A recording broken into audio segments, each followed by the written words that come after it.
HMDA పరిధిలోకి మరో 36 revenue విలేజ్లు వచ్చి చేరాయి. హెచ్ఎండిఏ పరిధిలోకి 1355 గ్రామాలు, 104 మండలాలు, 11 జిల్లాలను చేర్చారు. విస్తరణ తర్వాత హెచ్ఎండిఏ పరిధి 10,472.72 చదరపు కిలోమీటర్లకు చేరింది.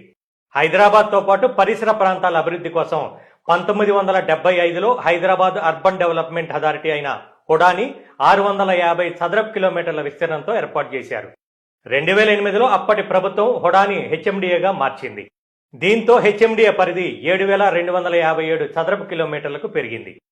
విస్తరణ తర్వాత హెచ్ఎండిఏ పరిధి 10,472.72 చదరపు కిలోమీటర్లకు చేరింది. రాష్ట్రంలోని ప్రభుత్వ సంస్థల్లో హెచ్ఎండిఏ ప్రత్యేకం. సొంతంగా ఆదాయ వనరులు సమకూర్చుకుంటూ మహానగర విస్తరణలో కీలకంగా వ్యవహరిస్తోంది.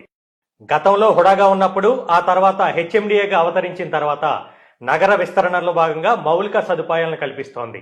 దేశంలో ఏ మెట్రోపాలిటన్ సిటీకి లేని విధంగా 15 ఏండ్ల క్రితమే హైదరాబాద్కు ఔటర్ రింగ్ రోడ్ను హెచ్ఎండిఏ నిర్మించింది. ఏటా కనీసం 500 కోట్ల ఆదాయం వచ్చే విధంగా ఓఆర్ఆర్కు రూపకల్పన చేసింది. అంతర్జాతీయ ఎయిర్పోర్టు నిర్మాణంలోనూ కీలకంగా వ్యవహరించి పివి ఎక్స్ప్రెస్ వేను నిర్మించింది.